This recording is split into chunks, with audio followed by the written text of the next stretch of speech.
Bodoh ya motor. Sebuah minibus terbalik setelah menabrak dua sepeda motor dan menghantam tembok jembatan. Kecelakaan terjadi di jalur wisata Purwakarta, tepatnya di Jalan Raya Babakan Jati, Subang Selatan, Jawa Barat. Diduga pengemudi minibus mengantuk saat kejadian. Akibatnya 4 pengendara motor luka parah dan dilarikan ke rumah sakit. Pokoknya nggak dikasih, ingat aja. Tahu-tahu udah sadar gitu, udah mobil udah terbalik gitu. Kita baru sadar, ya, anak nangis.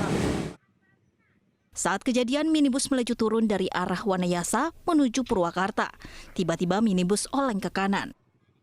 Arah ya, baru aku lihat ke jalan. Mobil tuh lagi gini tuh, mau ngejungkir. Mau terbalik. Berat, baru aku ke depan sini ngeliat. Polisi yang tiba langsung melakukan olah tempat kejadian perkara serta berupaya mengevakuasi bangkai kendaraan. Namun arus lalu lintas di jalur wisata Purwakarta menuju Wanayasa dan Subang mengalami kemacetan panjang. Dari Purwakarta, Jawa Barat, Irwan, iNews melaporkan. Informasi selanjutnya pemirsa, korban kebakaran di kawasan padat penduduk Kecamatan Kemayoran, Jakarta Pusat mengungsi di posko pengungsian SMK 21 Jakarta. Kebakaran diduga akibat petasan yang masuk ke rumah warga.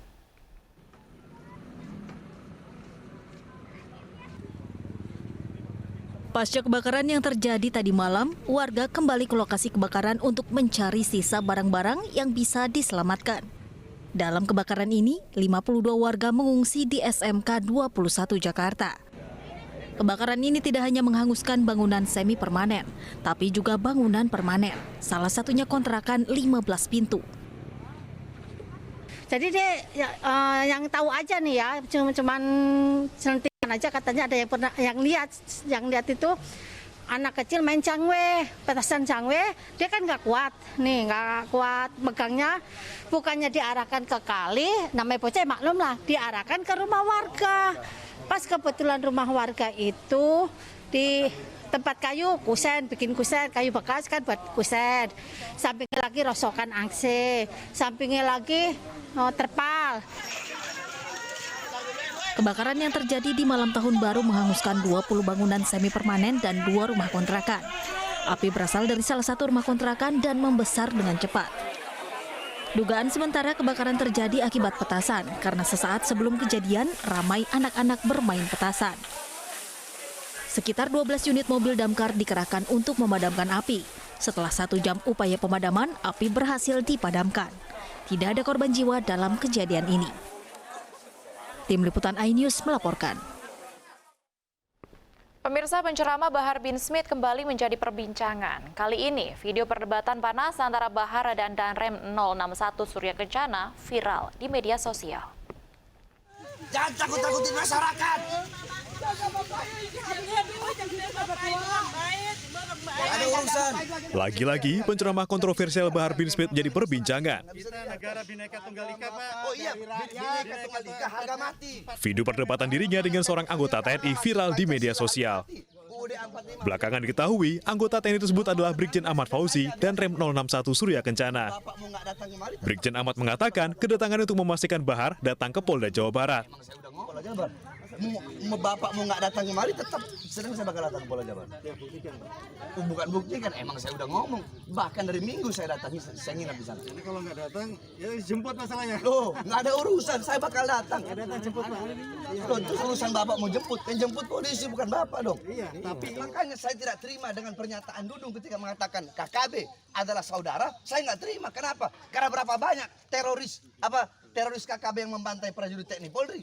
Kenapa Bapak nggak bahas itu? Terus mau bilang saya provokatif? Jangan dialihkan Provokatif dari persoalan di mana? sana dengan ini. Oh bukan dialihkan, itu ceramah utuh jadi satu. Bahar yang masih dalam kondisi emosional kemudian menyinggung soal Kasat Jenderal Dudung Abdul Rahman. Bapak percayakan tugas Bapak untuk memberikan ceramah yang baik kepada... Nah tugas saya ngasih ceramah.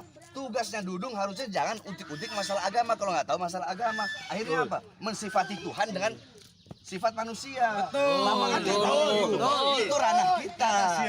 Dalam video, Brigjen Ahmad meminta Bahar menjaga ucapannya saat berceramah. Bahar yang tak terima kemudian balik menanyakan masuk kedatangan Brigjen Ahmad ke kediamannya. Salah. Kalau nggak ada arti. Saya menjaga kalimat saya. Menurut Bapak, Lah enggak ini tapi gini Pak, sekarang saya tanya, urusannya ada apa? saya nyampaikan pesan. Pesan Saya dari tidak siapa? berharap Pesan dari dari siapa? saya selaku penguasa wilayah. Pesan dari siapa? Bapak kalau datang ke sini dengan baik, kami akan sambut dengan baik, Pak. Ya, karena Kami Bapak rakyat, sudah TNI terlanjur lahir dari rakyat, kami menyampaikan rakyat, yang tidak baik, Pak. TNI lahir dari rakyat. Perdebatan pun berakhir saat Bahar memastikan akan datang ke Polda Jawa Barat. Hukum Oh maaf, yang berlaku. kita nggak pernah lari, kita Nah datang. itu, buktikan nanti di proses hukum yang ada. Iya, kita datang. Oke, terima Saya kasih, datang. Pak. Assalamualaikum warahmatullahi wabarakatuh. Waalaikumsalam warahmatullahi wabarakatuh. Sejumlah anggota TNI lainnya pun bersalaman dan berpelukan dengan Bahar bin Smith sebelum meninggalkan lokasi. Pernah tahu. Cuma kalau datang kemarin mau sok-sokan sok terapi, oh salah orang. Sementara itu, Kapendam 3 Siliwangi Kolonel Infantri Ari Trihedianto menyebut kedatangan Brigjen Ahmad adalah untuk mengingatkan kerumunan saat momen pergantian tahun. Tahu-tahu datang. Woi, kita ini rakyat. NKRI harga mati merdeka. Merdeka. Sebelumnya, penyidik Polda Jawa Barat melayangkan surat pemanggilan terhadap Bahar untuk dimintai keterangan dalam kasus dugaan ujaran kebencian. Bahar rencananya akan diperiksa pada Senin 3 Januari mendatang. Tim iNews melaporkan. Pemirsa, 50 orang saksi dan 6 barang bukti telah dikumpulkan oleh polisi terkait rencana pemeriksaan penceramah Bahar bin Smith 3 Januari mendatang. Dengan demikian, polisi memiliki 2 alat bukti terkait kasus ujaran kebencian dan pelanggaran Undang-Undang ITE yang menjerat Bahar.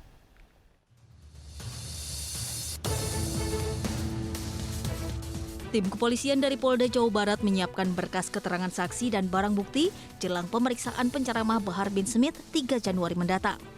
Mabes Polri menyatakan hingga kini polisi telah memeriksa 50 saksi, diantaranya pelapor, tokoh agama, hingga saksi yang berada di lokasi dan menyaksikan langsung ceramah Bahar bin Smith. Selain itu, sejumlah barang bukti disita polisi dari kediaman TR selaku pengunggah ceramah Bahar bin Smith. Barang bukti tersebut meliputi telepon genggam, akun surat elektronik, dan YouTube, serta laptop. Polisi juga membagi 2 lokasi kejadian, yakni di Bandung dan Garut, tempat Bahar bin Smith diduga berceramah berisi ujaran kebencian. Surat panggilan sudah diterima dan Saudara BS akan diperiksa hari Senin tanggal 3 Januari 2022. Kita tunggu hasil pemeriksaan dari penyidik, selanjutnya bagaimana. Pemeriksaan dilakukan di Polda Jawa Barat. Sebelumnya, penyidik Polda Jawa Barat mendatangi kediaman Bahar bin Smith untuk menyerahkan surat pemberitahuan dimulainya penyidikan atau SPDP. Selain ujaran kebencian, Bahar juga diduga melanggar Undang-Undang ITE karena selain di depan jamaah, ceramahnya juga diunggah di media sosial YouTube. Tim Liputan iNews melaporkan.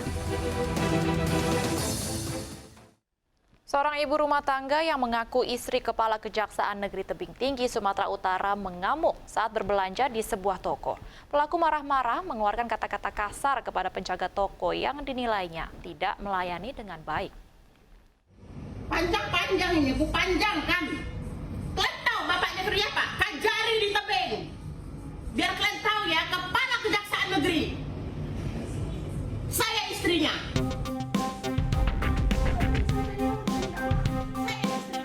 Mengaku istri Kepala Kejaksaan Negeri Tebing Tinggi, seorang wanita marah-marah kepada penjaga toko sepatu. Ia mengamuk kepada pelayan dan pemilik toko sepatu karena dianggap tidak ramah melayani pelanggan. Selain memarahi para pelayan toko, ia juga mengancam memperpanjang masalah. Keributan diduga dipicu masalah antara pelayan toko sepatu dan anak pelaku. Jadi kita apa aja anak kita masing-masing. Kita ajari etika. Ibu ajari anak ibu etika, saya juga saya ajari anak saya etika.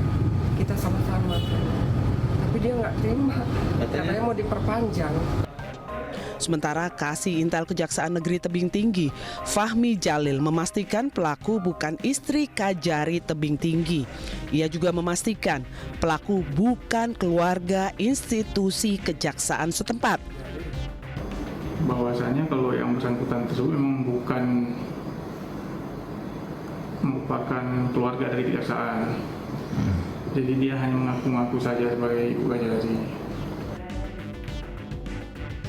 Setelah video marah-marahnya viral di media sosial, Triveni mendatangi Kejaksaan Negeri Tebing Tinggi. Ia meminta maaf secara lisan dan tulisan atas ulahnya mengamuk sambil membawa-bawa institusi kejaksaan.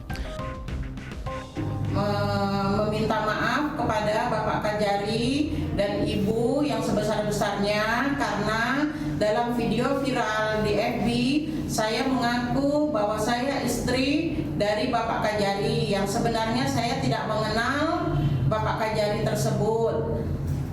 Dan dengan ini saya dengan tulus meminta maaf yang sebesar-besarnya dan tidak akan mengulangi kesalahan yang sama. Kasus kekerasan verbal dengan mengaku-ngaku keluarga di kejaksaan ini akhirnya berakhir damai.